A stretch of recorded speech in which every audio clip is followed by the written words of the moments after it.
Арбаңыздар көп киши бүтүн Кыргызстан партиясынын талапкерлер тизмесин тизмектеп бер деп суранып жатышат. Бүгүн дал ушул темага токтололу. Баарын эле шубай бересиң, жакшы эч нерсе айтпайсың дегендер да бар экен. Ооба, менин пикирим объективдүү да болбой калышы мүмкүн. Мен тигил же бул маселе боюнча фактыларга негиздеп, ачык маалыматтарды окуп, өзүмдүн оюмду айтам. Бирөөнү жөнү жок каралап же бирөөгө жагынбайм, мактанчусун мактайм. Буга чейин эле видеолорумда деле, мисалы, мага жакпаган партиялардын тизмесин тизмектеп, ал жактагы азамат талапкерлери дагы белгилегем. Андыктан баары жаман дей бергенден да алысмын. Баса дагы бир айта кетүүчү нерсе, бул каналымдын Атамбаевке же Апрель телеканалына байланыштыргандар көп экен. Эч байланыш жок, бул менин жеке баракчам. Эч ким каржылабайт, ошол үчүн элден жардам сураганым дагы ошондон. Биздин канал финансылык колдоого муктаж. Бул шапалак каналы жабылбай жашасын дегендер бул номерге анча-мынча жардам берсеңиздер болот. Ушул эле номерде эл сом жана О капчыгы иштейт. Жөн эле бирдик жүктөгөндөй эле салса да болот. Алдын ала рахмат айтам. Бул өткөнкү чыгарылыштан үзүндү. Колдоо көрсөтүп жаткандарга ыраазычылык билдирем. Кайдыгер эмес адамдар бар экенин көрүп туруп, кандай десем, жоопкерчилик көбөйөт экен.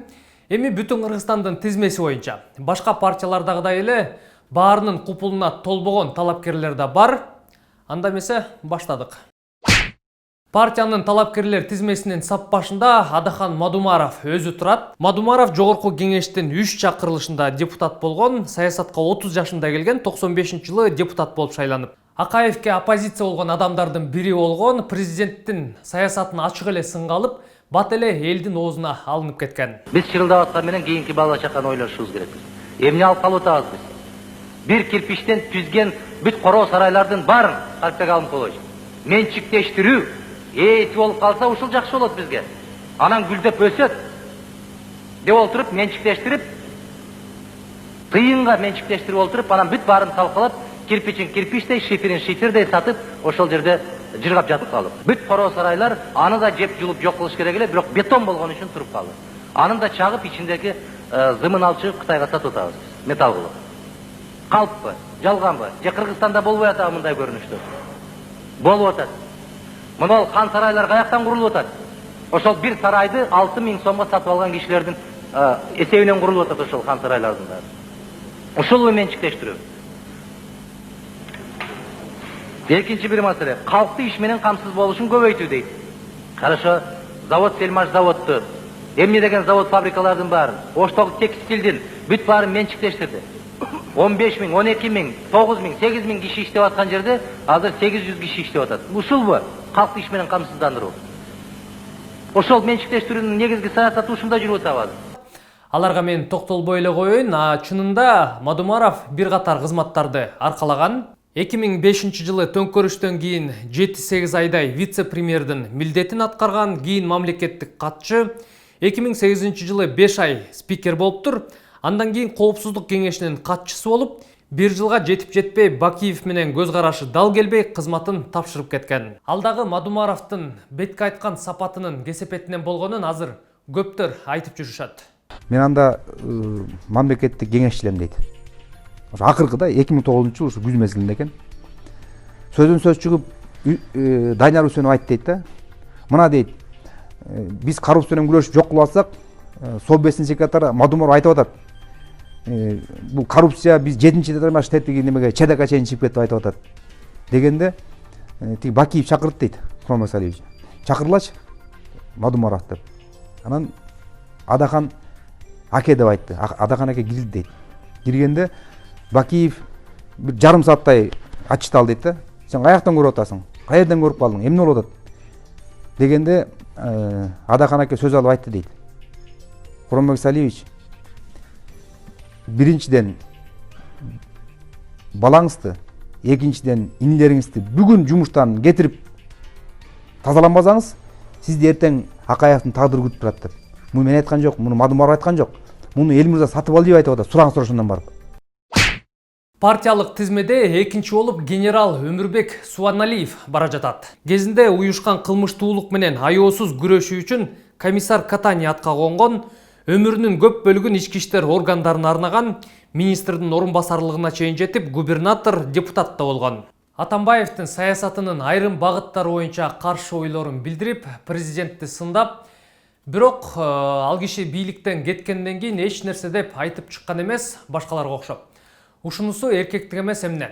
Азыр Коопсуздук кеңешинин катчысы жакында Азаттыкта сүйлөгөн сөзү чоң талкуу жараткан болчу. Биз съезде айтканда бир да президентти, бир да партия корголгон эмес деп. Анан президент Жээнбеков ушу сөздү кайталады. Ал деле түшүнүп турат.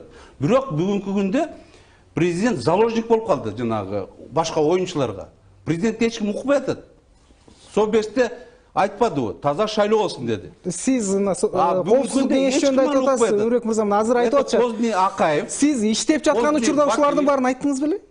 Мен көп нерсени сүйлөшкөм. Даже мына райым жөнүндө сүйлөшкөндө мен айткам, давай камайлы райымды. Десем, өмкө Кудай урсун, мен бир тиын алган эмесмин райымдан деп айткан. Дальше мен просто эркекмин, көп нерсени айткым келбей атат. Коомчулук ачык айткан эмес беле? Жок, ал экөөбүз сүйлөшүп атабыз да. Көп фактылар бар. Анын баарын айта албайсың да. Жок, коомчулукка ачык айтса болмок экен, иштеп жаткан учурда кырдаалды оңдош үчүн деп айтып жатышпайбы азыр? Жээнбеков жакшы президент болсун. Тарыхта жакшы президент болдон калсын. Эртең 3 жыл бүтөт срогу. Элдин арасында жүрсүн деген ойдомун. Потому что мен Сооронбайды 95 жылдан бери экөөбүз доспуз. Маселени жашырдыңызбы деген? Жашырган жокмун. Болгону деп айтып атам. Бирок бүгүнкү күндө ал жанагы эмелерге алы жетпей калды, ачык айтыш керек. Заложник болуп калды. Айрымдар айтпайбы, болгондой партияга киргенде гана айтты, буга чейин айтса балким кырдаалды алдын алууга мүмкүн болмок депчи. Анан кийин жумуштан кеткенден бардык айтат. Мен генералдарга нааразымын, тигилерге нааразымын, ушулар бизде айтпай жүрүптүр деп.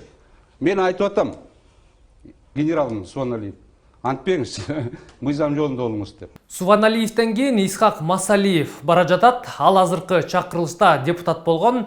Масалиев мөөнөтүнүн акырына чейин отурбай мандатын тапшырган. Атамбаевдин кол тийбестигин алуу боюнча демилгечилердин бири. Бирок бул оюнан кийин баш тарткан. Анткени мыйзамдын маңызын бийлик каалагандай бурмалап жибергенин айтып чыккан. Кийин шайлоо босогосун 5%га түшүрүүнү демилгелеп, аны дагы күн карама парламентте өткөрбөй, өйдөдөн түшкөн вариантын колдогон үчүн дегеле бул бийликтен түңүлүп баса берген. Урматтуу төрага, көпчүлүк депутаттарды мындай кагып туруп, мындай түз мамиле кылбай, кээ бир учурда сиз өкмөткө адвокат сыяктуу коргой баштадыңыз. Бул мен ойлоп атам сиздин профессионалдык жетишпестигиңиз. Акырында айткан сөзүңүз, эгер ушул жерде кимге жакпаса кеткиле деген, бул эч кандай бул парламенттин жетекчилик кызматына дал келбейт. Бул чоң саясий ката деп эсептейм. Урматтуу кесиптештер, мыйзам чыгарыш иштер боюнча айтпасам болбойт. Мына өткөн жылдын 6 декабрь айында 5 депутаттар шайлоо мыйзамдарга өзгөртүүлөр сунушталган болчу. Эми биз кыскача айтканда 9% босогону 5%га түшүрүп, жанагы күрөөнү 5 миллиондон 1 миллионго түшүрөлү деген сунуш бердик да.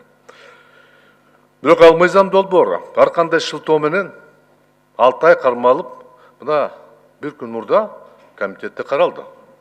Барыңыздар билесиздер, колдоо тапкан эмес. 20 жылдан бери мына 15 жыл депутат болуп иштеп жатам. Биринчи жолу ушундай арам деп койсом адашпайм. Жол менен мыйзамды четке какканды көрө элекмин мен. Өкмөттөн 3 ай, 4 ай корутунду ала албай жүргөндө, ошол эле мезгилде 2 күндө корутунду берген өкмөт бул ачык эле депутатка жасаган мамиле деп эсептейм да. Биз дайындаган өкмөт көз карандысыз болуп калды.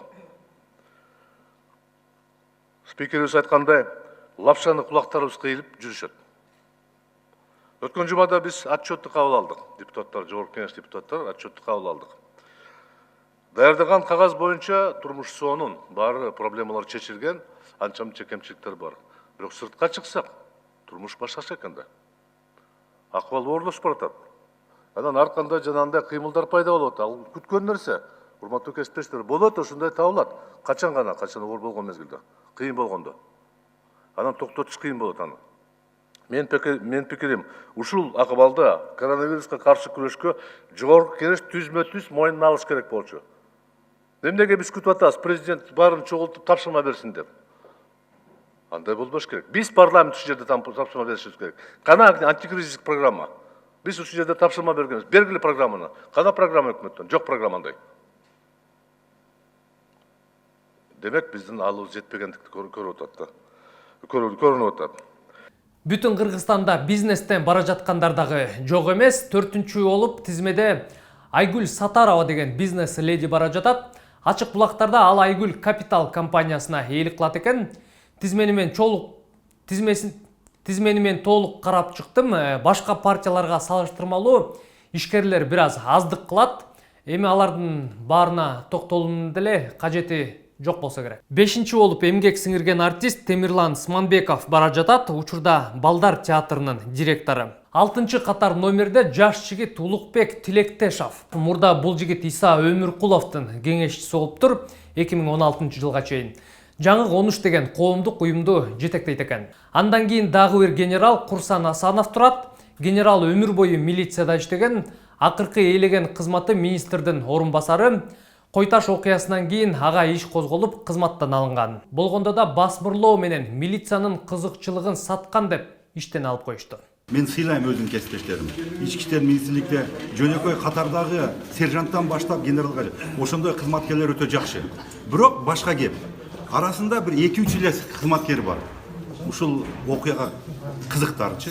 Ошондуктан мен айтар элем, ошо бул ички иштер министрлигинен ошону 3-4 адам кызыктар тараптагылар аскердик прокуратуранын жардамы менен бир тараптуу алып барганда көргөн амалдарын. Мен ойлойм соттук чечимде бардыгы оң жолго чечилет деген терең ишенич. Асановдон кийин тизмеде Орозайым Нарматова деген жаш активист кыз бара жатат.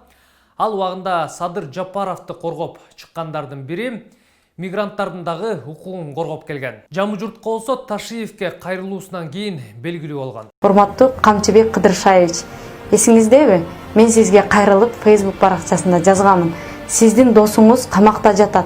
Келип ал акыбалын сурап койбойсузбу? Ушул кишиге колдоо көрсөтүп койбойсузбу дегенде сиз эмне деп жооп бергендигиңизди өзүңүз жакшы билесиз. Эгер туура эмес болсо, туура эмес деп айтып чыгыңыз. Анан кантип сиз биз карайлап жүргөндө биз түптөгөн мекенчил партиясы менен шайлоого аттанам деп жатасыз. Кантип ушул мекенчилерди колдонуп, бетиңиз чыдап, дагы ушундай артисттигиңизди баштап жатасыз, мен түк түшүнбөйм. Башка партиялардан ооп келгендер да бар тизмеде. Алардын бири КСДП партиясынан депутат Саматбек Ибраев. Мандатка кийин эле ээ болгон Осмонбек Артыкбаевдин ордуна келген. Өнүгүү прогресстен депутат болгон Зиянидин Жамалдинов дагы бүтүн Кыргызстанда. Бу киши парламенттин ызычууларында байкалган эмес, чоң бир демилгелерин дагы эстей албай жатам. Бирөө эсимде каражат үнөмдөө үчүн мамлекеттик той топурларды кыскартпайлыбы деп сунуш көтөрүп, ал колдоо тапкан эмес. Эмнеге колдоо тапкан эмес? Анткени той топурларга деп акчалар желет да бизде. Тизменин биринчи жыйырмалыгында Аскат Момунов деген мырза бар. Ал 2010 жылы ата журттан, 15 жылы ата мекенден талапкер болгон, бирок депутат болгон эмес. Кийин өзү Улуу көч деген партия түптөп, бул жолу бүтүн Кыргызстанга кошулган. 15-чи катар номерде журналист Айданбек Акматов. Убагында Азаттыкта иштеген, жакында эле аны сурактарга сүйрөп жүрүштү Facebook'та жазган посттор үчүн. Олигархат жана 3 баштуу ажыдар деген бийликке карата жазылган постуна асылышып, улут аралык кастыкты козутуу боюнча чакырылып жүрдү. Акматовдон кийин Эрлан Сапарбаев бара жатат. Сапарбаев Кыргыз Республикасынын мамлекеттик каттоо кызматын жетектеген. Убагында Феликс Кулов депутат болуп отурганда аны менен тирешип, кызматтан кетүүгө аргасыз болгон. Анда жаңылбасам паспорттар боюнча чыр болсо керек эле.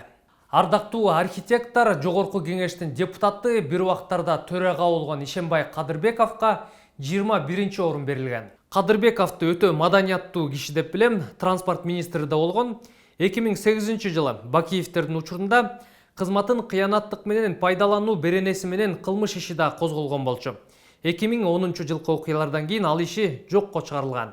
22-чи болуп Куудул Акын Рахман Разыков бара жатат. Атактуулардан дагы Бегалы Наргозуев бар, ал 51-чи орунда экен. Наргозуев 4-чү чакырылышта депутат болгон, оппозициялык Агым деген гезитти негиздеген, Аман-Ыйыр деген авиакомпанияга дагы ээлик кылат. Тизмеде жөнөкөй эле мугалим, дарыгер, айыл өкмөттөрдө да иштегендер бар экен, туруктуу жумушу жоктор, жеке ишкерлер дагы тизмени толуктаган. Жыйынтыктап айтканда, бул партияны мен парламенттен көргүм келет. Ушундай эле мен колдогон 2-3 партия бар. Алар тууралуу алдыдагы чыгарылыштарда сөз кылабыз. Алар азыркы эптеп септеген бийликке сонун оппозиция болуп бере алат деп ишенем. И оппозиция должна быть по одной простой причине, что нет оппозиции, нет работы властей.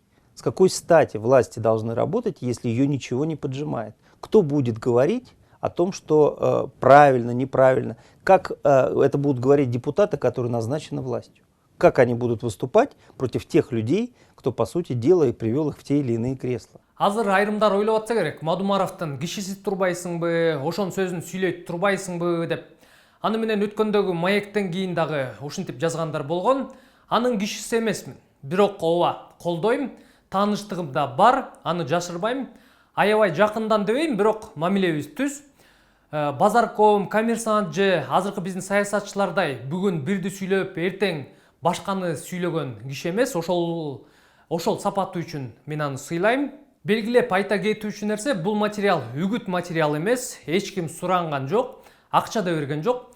Жеке өз оюм чагылдырылды, объективдүү болбой калса тарынакей жок. Саламатта туруңуздар.